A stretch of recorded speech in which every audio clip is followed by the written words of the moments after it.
Suntem pe drumul R426, un drum foarte mic, îngust, dar cu peisaje interesante.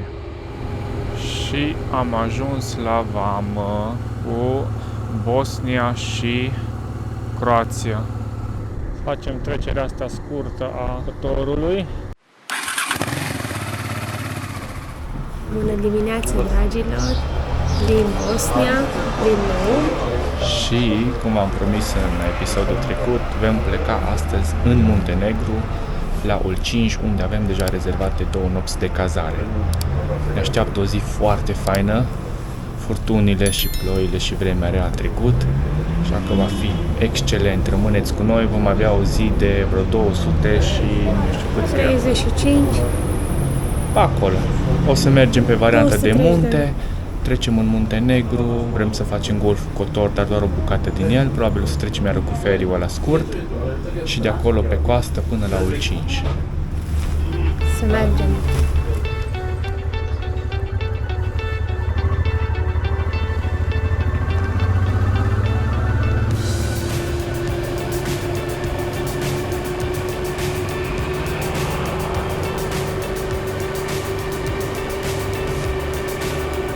Băi, dar ce vreme avem de dimineață! Acum este ora 9 și avem deja 24 de grade. Drum impecabil aici la ieșire din noi. Super fain!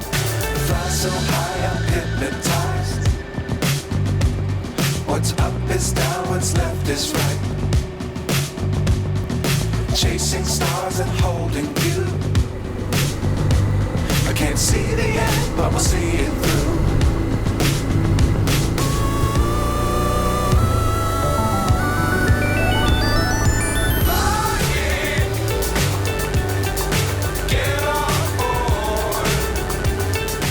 Suntem pe drumul R426,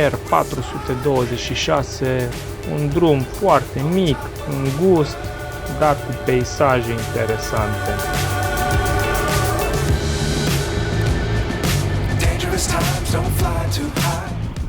Luăm o pauză de banană și să luăm câteva cadre cu drona. De aici, de pe marginea drumului, e un drum foarte îngust, acest R426 sau M17,1 sau ceva de genul. Și vedem acum aici jos, pare ca un sătuleț părăsit, ceva cu clădiri de piatră, toate dărâmate. Vreau să iau un cadru să vedem mai de aproape. Be sure to keep the ground in sight. Fly forever if you keep it tight. Love the world but keep the sky on your mind.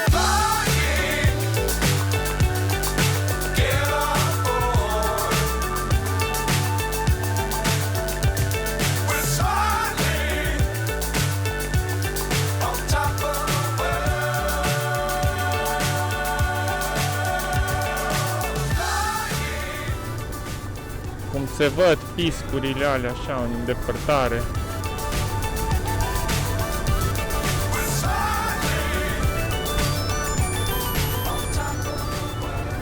Reconfigurăm puțin traseul și o luăm totuși spre coastă. Ne-am săturat de drumulețele astea micuțe și înguste.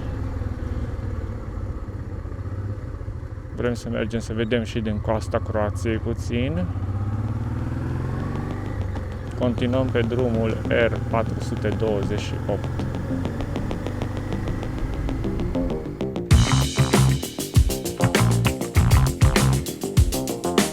Și suntem din nou pe drumuri din astea micuțe, înguste, pe R428.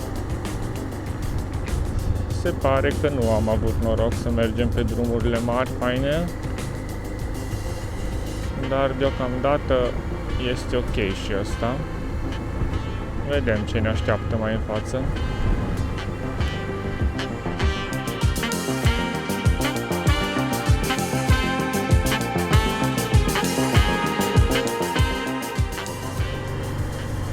Ce drum interesant!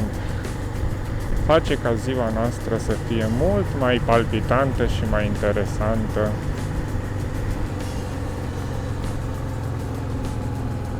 Și am ajuns la vamă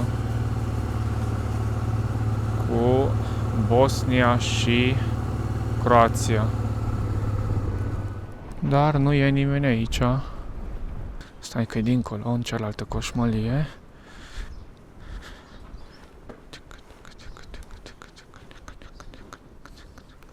Hello.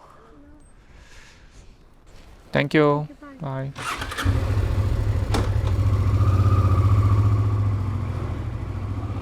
Bun, ieșirea din Bosnia s-a făcut și Croația fiind în Schengen, nu mai avem treabă. Avem o priveliște foarte faină asupra mării. Aici au fost ceva incendii de vegetație, pare se. Iar aici facem stânga și de Polizei.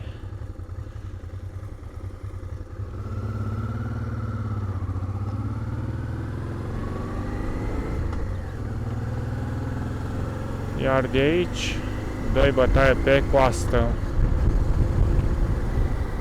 Avem o priveliște faină asupra Dubrovnikului și bineînțeles asupra acestui pod emblematic pentru Dubrovnik.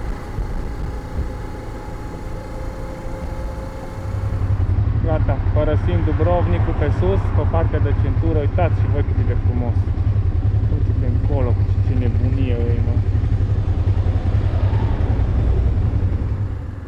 E un pic aglomerată ruta asta de coastă, pentru că astăzi este sâmbătă și vremea bună. Toată lumea se plimbă.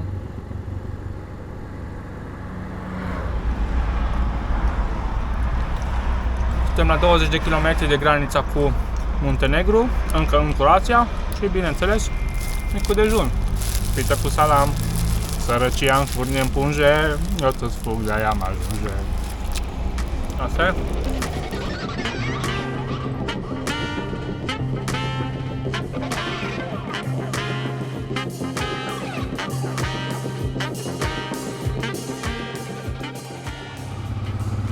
Și am ajuns la vamă între Croația și Muntenegru. I-am tot mutat de pe un rând pe altul. Ăsta din stânga a fost blocat, am așteptat vreo 15 minute. Acum, pe când ne-am pus pe rândul ăsta din dreapta, și-o dat drumul ăla din stânga. Ca la nebuni. Și într-un final am ajuns și noi la rând. Hello. Thank you very much. Bye.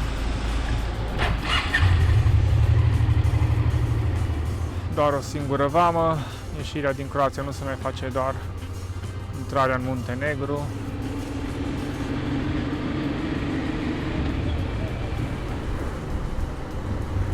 Uite aici cât e coloana care vor să intre în Croația și ce înorate încolo. Și se pare că m-am înșelat. Partea de Muntenegru este după 1 kilometru. Eu am crezut că Croația fiind în Schengen nu mai treabă, intri doar în Muntenegru. Hello, good morning. Yes, it's on. Thank you very much. Bye.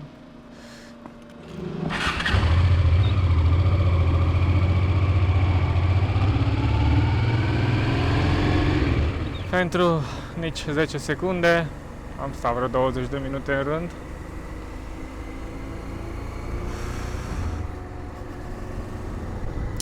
Și acum ajungem la ferry. Facem trecerea asta scurtă a Cotorului, a Golfului.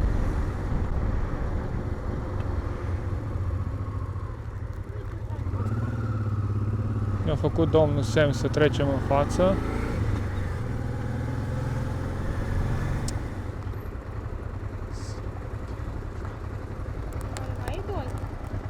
Am și 3, du-te vezi.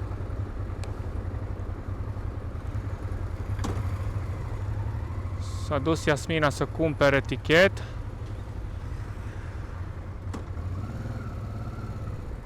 Hai direct și arată-i-le tu la domnul. Alo?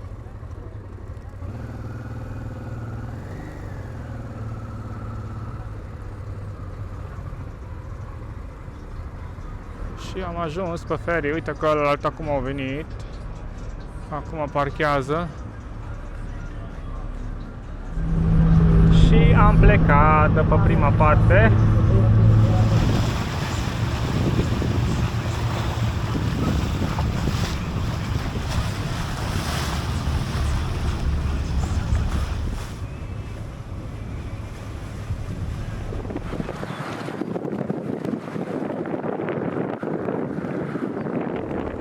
Și asta a fost călătoria noastră scurtă cu feribotul din Golful Kotor. Anul ăsta a costat 2,5 euro.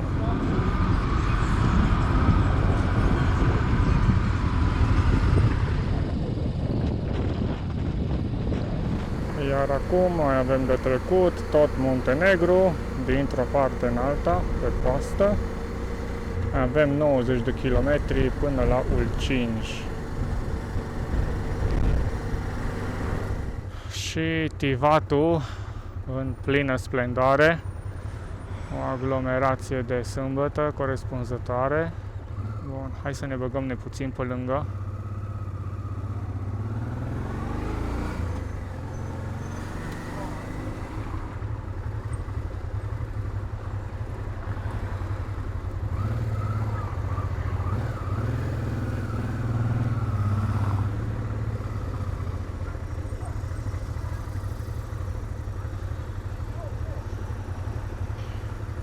Și am ajuns în față. Vai, dar ce coloană îi spre intrarea în Tivat dinspre Budva. Nebunie, nebunie. Și este doar mijlocul lui iunie, nu-i mijloc de august sau iulie, în plin concediu.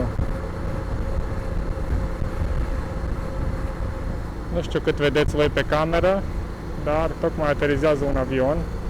Asta da senzație. Wow! Suntem în apropiere de Budva, e extraordinar de aglomerat. Am depășit coloane întregi de mașini. A început o ploaie foarte măruntă, dar nimica grav. Se pare că grosul a trecut deja. E totul ud pe jos. Ăștia doi se tractează unul pe altul. Au oprit un pic traficul. Și am văzut astea de pe marginea drumului. Burger King.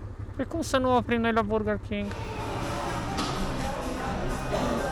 Bun, și mai avem alți 20 de kilometri până la Ulcinj. A trecut și ploaia.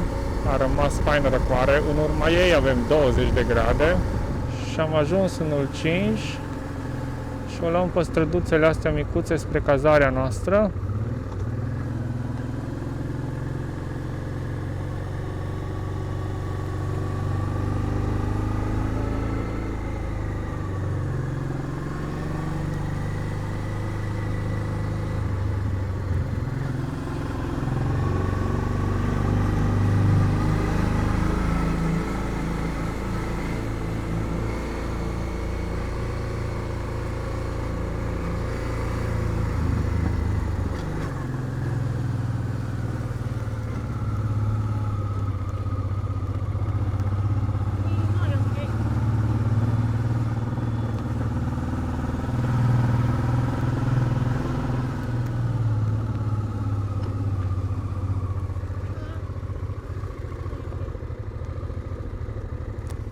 Aici am dă. Asigura nu e ok. Hai, du-te acolo, întoarce și hai să ne uităm o dată. Mai este altă stradă principală, cred că. Da.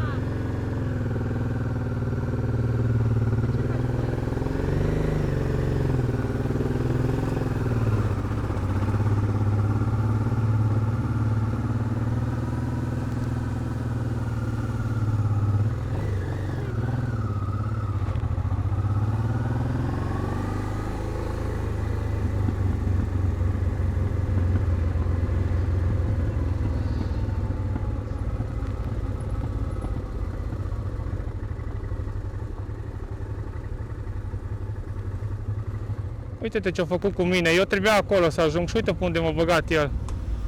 După ce ne-a plimbat Google Maps-ul, cum știe el cel mai bine, pe niște nebunii, deci nu știu cât vedeți voi. Dar în loc să mă bage după principală aici, atât, el a preferat să mă bage pe aici pe sus, ați văzut pe unde. Un drum abrupt.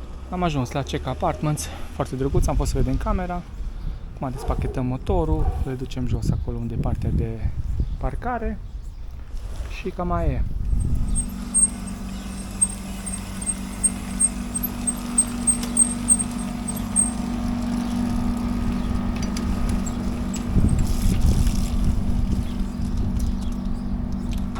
Cam așa se prezintă camera noastră. Am dus lucrurile, Iasmina deja e la duș. Foarte fain încăpătoare, spațioasă, mare, curat, modern.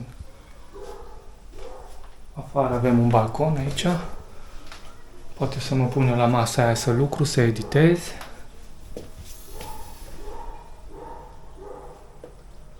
Afară e încă înorat. Am plătit 40 de euro cu tot cu ciubuc, era cred că 38, sau 39 pe 2 nopți. Deci mâine o să fie o zi relativ de pauză. Să mergem doar să facem o baie în mare dacă și revine vremea, că acum momentan e frig, sunt 19 grade. Și mai vreau eu să mai editez un pic. Bună dimineața din Ulcinj! Astăzi este deja ziua 5-a, ieri nu am mai făcut mare lucru. Ne-am plimbat doar puțin pe jos, am căutat ceva de mâncare, un supermarket și ne-am odihnit. Iar astăzi este timpul să găsim o plajă faină, undeva la vreo 6 km de noi, să mergem să facem o baie în mare, stăm puțin la soare, iar acum mergem să găsim o locație să luăm micul dejun. Și asta este priveliștea de la noi de pe balcon.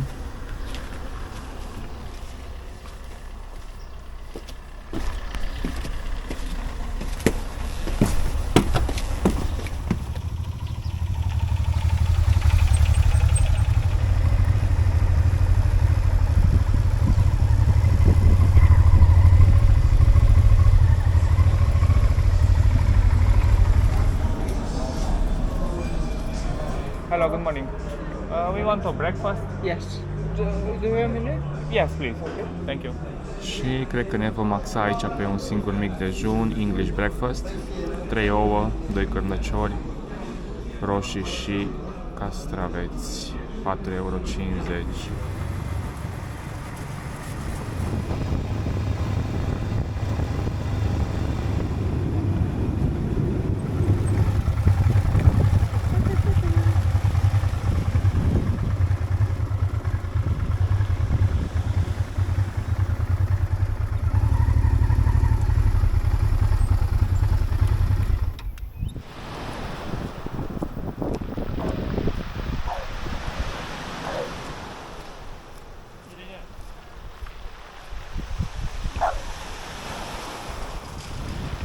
Baldanos Beach.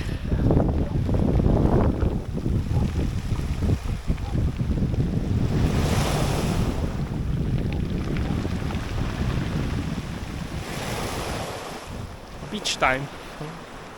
Nu e rău, e chiar ok. Nu e nimeni, nu e aglomerat. Am găsit locul ăsta cu beton aici. Și stăm un pic la plajă.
plajă. Așteptăm să treacă oamenii, că aici e un pic aglomerat. Că e off-road chiar ultimii 100 de metri.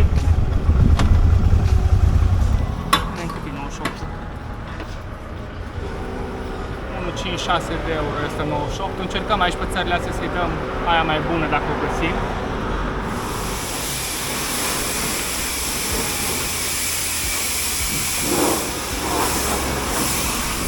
Încheiem ziua 5 aici din Ulcinj, Muntenegru, iar mâine Plecăm spre Albania. Acum mergem înapoi în cameră și facem traseul și căutăm cazare și vedem exact ce putem face. Avem în spate un apus frumos, tocmai ce a apus nu se mai vede. Așa. Și mulțumim frumos că ne-ați urmărit. Sperăm că v-au plăcut testele noastre de până acum. Vedem ce reușim să facem în Albania, că de fapt despre asta e toată tura. despre Albania. Până acum a fost doar o ocolire de 1500 de kilometri, să nu stăm acasă. Am ocolit 3, 4. Nu știu, am ocolit destul. Bine. Ne vedem în următorul episod în Albania. Ciao, dragilor. Like, Ciao. comment, subscribe și devină membru. Ciao, ciao, ciao.